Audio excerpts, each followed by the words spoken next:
Dua kerajaan yang berbeda, selamat datang kembali di Royal Derby. Kali ini masih menentukan siapa yang akan mengamankan poin selanjutnya. Tapi ternyata tidak bakal coba diamankan Flicker. Bahkan early game seperti semula. Sepertinya para raja Ini kerajaan Araki Hoshi meriset kembali template permainan yang mereka miliki, Profesor. Ini dia pola permainan agresif yang aku rindukan dari teman-teman Araki Hoshi. Tapi barusan ada super position yang ternyata miss. Piu, nggak kena. Ganteng doang, nggak bisa jiggle. Iya. Ini jiggle, bos. Gitu. Oke, langsung di cover juga kali ini akhirnya. Yes, dan bahkan cover yang dilakukan terjadi. Sepertinya kali ini para pemain Araki Hoshi mendengar ya, kalau misalnya wanted-nya berubah. Boots dibiarkan one by one situation. Daftar pencarian orang dari tim Araki Hoshi semua udah berubah terhadap seorang cewek, Profesor. Ini dia yang harus dilakukan sejak di game yang kedua tadi. Karena cewek yang begitu bebasnya. Dan kali ini Bangsin yang akan di cover. Artinya 1v1 situation yang akan terjadi di bagian EXP lane. Bootsnya bakal coba untuk bertahan terlebih dahulu. Sunsnya udah mulai ready dan bahkan udah ada well play bro. Weh, haha, well played bro. Dan bahkan dari seorang R7 sepertinya bakal coba untuk mengganggu pergerakan Clay. Coba untuk membantu dan mengganggu pergerakan Sans. Tapi hanya poking damage saja. Menggelitiki dari seorang Bang Sans.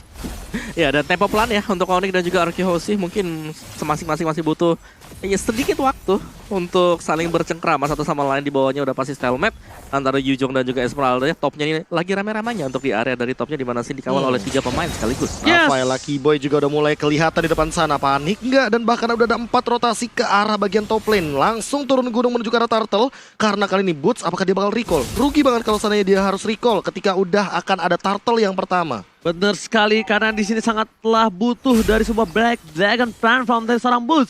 Boots udah mengeker, tapi ternyata di depan sana ada seorang Keyboy yang memberikan informasi. Boots, CNB on position, menuju ke arah belakang. Bantu pergerakan dari seorang Keyboy, tapi di depan sana Boots tidak mau terlalu terburu-buru. Dan lihat, hantaman benda semua dimiliki dari seorang Boots. Informasi diberikan, tidak ada satu bar retribution dan dipaksakan bahkan PYN sumbang. R7 is coming, work body pull laser bersama dengan Polestar. Lihat, damage yang dilakukan. Boots masih bertahan, masih mau lebih. R7 bersama dengan tuan muda Album seperti kali ini terperangkap, tak bisa pulang, maunya digoyang dan hilang di telan bumi.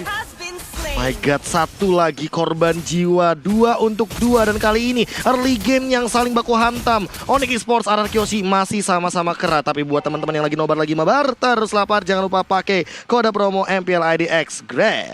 Oke, ada pantun dari Hadi Mada Prada. 2-3 Raja Tahta. Ayo Oji Om Awakabe sukseskan Royal Derby-nya. Wow. Ini dia yang kita tunggu-tunggu, tapi lethal counter. Ingat, Suns punya 2 secure dari objektif. Dia punya lethal counter, dia punya retribution. Itu yang harus diperhatikan sama teman-teman dari Araki Hoshi. Karena kali ini Suns-nya udah mulai digangguin dan bahkan harus dipaksa untuk mundur karena udah ada Void Blast perlahan-lahan mempokar depan. Oke, Bang Sin ternyata udah mulai dilupakan dari tim Araki Hoshi. Mereka memilih untuk bantu ke arah Turtle. Karena Bang Sin dikiranya kali ini mampu bertahan. Tapi sepertinya dengan adanya 2 orang di arah top lane membuat Bang Sin agak sedikit kesulitan. Meanwhile, di arah satu buah Turtle ini malah dipegang sama Araki Hoshi. Yang bisa kita bilang dari tim Onyx nggak nyangka kalau malah Araki Hoshi mendapatkan satu buah Turtle tanpa ada kontes sama sekali. Yes, tapi top lane-nya Gold Seal turret-nya bakal dimakan gitu saja sama cewek. Apakah ini bakal jadi keuntungan yang mungkin akan sedikit dijadikan kompensasi karena tanpa adanya Turtle kontes barusan, artinya Suns agak sedikit ketinggalan. Tapi levelnya Albert malah under kali ini. Karena kali ini beberapa kali jungle-nya harus hilang dan bahkan gold buff-nya juga hilang. Meanwhile dari bottom lane, R7 versus everybody, retribution telah dikeluarkan. R7 masih mau lebih, sepertinya Suns tidak mau terlalu berburu-buru untuk menumbangkan R7. Meanwhile dari top lane sana, lagi-lagi tim fight dilakukan, cewek terperangkap, tidak ada Estropi dan bahkan hilang. Bob masuk ke dalam sebuah kandang dari Onyx Esports, tapi ternyata dia pulang dengan hadiah yang mahal. Gold laner-nya tercabut nyawanya. Yes, cewek tanpanya entropi, tanpanya flicker, dia harus terpick off di arah top lane dengan reward manipulation juga harus di pop out. Tapi kali ini Finn udah mulai langsung hadir di bagian mid lane-nya, coba untuk membersihkan clear lagi, reset lagi. Araki Hoshi mau pick off mungkin ke arah gold lane lagi. Yes, benar-benar cewek bukan hanya tanpa flicker. Cewek di sini Nathan tanpa flicker dan entropi bagaikan aku tanpa kamu. Waduh. Cuma bisa diam di tempat dan pasrah akan keadaan. Waduh, pasrah akan keadaan, tapi tentu tidak akan pasrah lebih lama lagi karena kalau termakan playstyle-nya, lihat Bang Sin udah punya Berserker Fury yang udah dikurangin juga dari harganya. Keyboy juga hanya coba untuk mendapatkan informasi di depan sana, namun ingat Clay seolah-olah udah kelihatan punya Ice Queen Won. Bukan hanya itu aja. Para pemain dari tim RRQ Hoshi mereka masih di posnya masing-masing karena apa? Karena mereka masih menunggu 20 detik. Mencoba untuk melihat siapa yang akan naik gunung. Karena turun gunung tadi didapatkan oleh tim RRQ Hoshi. Bahkan dengan keuntungan yang dimiliki RRQ Hoshi, Onyx Esports masih memiliki keunggulan 300 perak. Tapi kali ini R7 di arah bottom lane coba dikejar terlebih dahulu dan bahkan soul gripnya nggak connect. Albert malah mengincar ke arah belakang. Holy Baptism connect tapi Keyboy di dalam ancaman masih ada flicker dan bootsnya yang kali ini akan terjebak. Apakah akan ada Black Dragon Form langsung dipowat ke arah belakang. Sanchez sendirian langsung dikejar oleh 3 hero begitu saja. Finnya masih bisa flick out ke arah belakang. Lethal counter nggak connect siapa-siapa. Sans tumbang. Boots juga mungkin bakal menyusul tapi ternyata masih ada pasif yang dia miliki. Albert ternyata harus menjadi ganjarannya 5-3 kali ini. Dia Boots menukarkan jiwa dan raganya untuk tuan muda Albert. Bahkan M7 tergocek di palikan kanannya, ter-outplay. Hampir saja R7 tercabut nyawanya, tapi kali ini masih bertahan hidup di arah bottom lane. Di arah mid, Finn nggak punya flicker lagi, super position yang kali ini membuat seorang cewek berhasil menembak dan diterima cintanya oleh seorang Pipin. Tidak tertolak begitu saja karena tidak ada objek lagi di depan sana dan inilah di itemization ya Omawa. Iya, Esmeralda harus berhati-hati untuk R7 jangan sampai tergocek seperti tadi lagi. Enchanted dengan Dreadnought Armor dan pastinya tidak akan diselesaikan terlebih dahulu. Sedangkan untuk Yuzhong baru dengan War Axe-nya belum menuju ke sedang menuju ke arah dari Bloodlust Axe-nya dan ada Hunter Strike yang memang sedari tadi sudah diamankan oleh Nathan. Berarti top lane-nya di sini sudah cukup secure juga akan mengarah ke Endless Battle sebentar lagi. Dan untuk clean-nya sama Endless ada Battle 2 Endless Battle yang mungkin akan diadu dan satu Berserker Fury. Sin udah mulai muncul di depan sana. Hati-hati sama quick draw-nya. Dan sebentar itu Albert sudah mulai melakukan setup inisiasi ke arah Turtle yang pertama. Langsung dihajar begitu saja Keyboy. Apakah dia bisa bertahan? Gak bisa, ternyata Black Dragon Form digunakan. Sanse udah mulai maju. 7.000 darah tersisa di retake begitu saja dari Turtle yang kedua. Dan bahkan diamankan oleh seorang Sanse karena counter dan ada retribution. Tapi kali ini tidak akan ada pertukaran point kill lagi karena sepertinya cewek akan menggunakan entropinya untuk mundur ke arah belakang, tapi dari reward manipulation, flick out, bahkan gak connect dari quick draw-nya, hampir menyentuh ke arah seorang cewek dari Bang Sin. Bang Sin gak punya flicker, itu beda cerita, beda kasusnya kalau Bang Sin punya flicker. Dan bahkan tadi zoningisasi dari seorang Buttes berhasil melakukan satu buah invasi terhadap Turtle. Council terbuka, terdengar suaranya, Sans menjadi targetnya, dan bahkan Keyboy masih mencoba berada di arah rumput untuk memberikan sebuah perlindungan. Sayap pelindung. Onyx Esports dimiliki Keyboy kali ini. Keyboy tidak boleh terlalu depan, karena dari seorang Pipin tidak akan segan-segan untuk melakukan satu buah pick over terhadap seorang Keyboy. Yes, dan Drian juga nggak boleh ke pick off. Ingat, Drian ini adalah sumber damage deal dari Onyx Esports juga. Dan kali ini Bang Sin yang udah mulai kelihatan dengan skin M2-nya. Apakah dia akan OTW ke M3? Wow, dengan clean-nya kali ini. Teori, tapi kali ini lihat Pipin is coming. I'm offended kali ini tidak bisa dikeluarkan karena lihat Holy Baptism. Dan seorang Keyboy memberhentikan pergerakan Pipin. Dengan rubinya dia agresif sekali. Melihat sedikit para pemain dari Onyx, kerajaan sebelah langsung matanya hijau. Kayak melihat duit. Buset, nggak gitu dong. Tapi kali ini langsung juga kita lihat dari itemization-nya. Lightning Trance sudah diamankan Lunox. Yes, dan juga ada Ice Queen One, NOD untuk Eve-nya sendiri. Ini bakal strong untuk RRQ Hoshi dari segi sisi yang mereka miliki sekarang. Tapi untuk lock-nya hanya akan mengandalkan dengan adanya Ruby untuk I'm Offended dan juga Don't Run. Yes, tapi balik lagi sih, dengan adanya satu Dominance Ice, artinya Boots dia akan memiliki spell fame yang tinggi, pasifnya juga tidak akan maksimal walaupun dia punya satu Bloodlust X. Tapi kalau bisa aku bilang ini akan ada cuma 2 item damage dari seorang Buttes. Bahkan di mid sana, Bang Sin lihat laning phase-nya dikasih ke arah Sin semua. Sin makan karena Albert bukan menjadi salah satu tombak utama yang tajam untuk RRQ Hoshi di game kali ini. Karena mereka akan bertumpu terhadap seorang Bang Sin.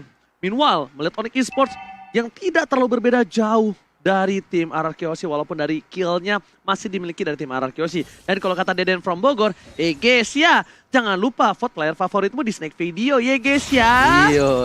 Meta YGY. Ya guys YGY. ya. Waduh, dan kali ini langsung ada pergerakan boost. Falling Star pun digunakan. R7 langsung membuka setup inisiasi. Pin apakah bakal mendapatkan cewek, tapi miss begitu saja dari satu buah I'm Offended. Apakah bakal mengincar ke arah Lord yang pertama karena udah mulai kelihatan. Dan Keyboy dia harus lebih berhati-hati. Ingat, quick draw dari seorang Bang Sin ini akan sangat mematikan ke tubuh dari Roamer. No. Lihat di arah top lane sana dari tim Onyx Esports, mereka harus peka. Jangan sampai kehilangan satu turret pun karena Di sini Lord bukan hanya menjadi salah satu objektif. SF dari bottom lane sana dengan flicker ke arah boost yang cukup optimal, tapi Olimpati prediction from Keyboy. Olimpati yang luar biasa, kehilangan satu orang di bottom lane ditukar dengan satu buah turret. Pertukaran yang lumayan cukup adil. Kenapa? Turret di arah tengah ini mahal. Walaupun mereka kehilangan satu buah R7 dan tandanya Onyx akan memancing keributan di desa lane of Dawn bersama dengan Bapak Lord yang terhormat. Tapi apakah ini akan adalah decision making yang bagus karena Lordnya masih di tengah-tengah di dalam pit dari Lordnya sendiri.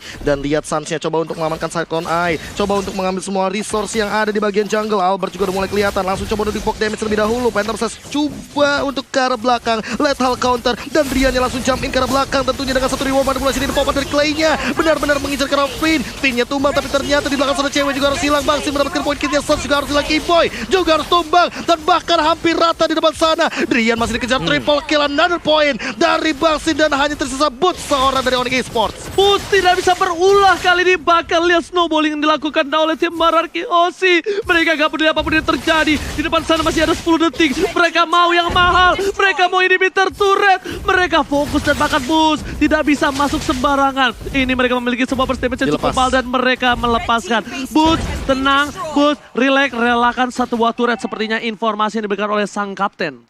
Iya, ini dia pertukaran demi pertukaran udah mulai terjadi dan kali ini Albertnya juga coba untuk mengambil satu lagi dengan objektif. Yes, dan ini ya replay kita presented by Samsung Galaxy A Series. Real world manipulation dibuka di momen yang sangat tepat sekali dan Sarsha juga harus tumbang di tangan Sin sendiri. Dan ini momen dimana Sin juga bisa mendapatkan free hit, triple kill, dan membuat positioning dari RRQ Hoshi semakin matang. Itu yang dibilang sama Profesor, quick draw-nya. Cetu! Brrtar. 5 hit soalnya. Yes, bener banget. Jangan sampai direlakan begitu saja. Dan sepertinya dari itemnya apa Mama?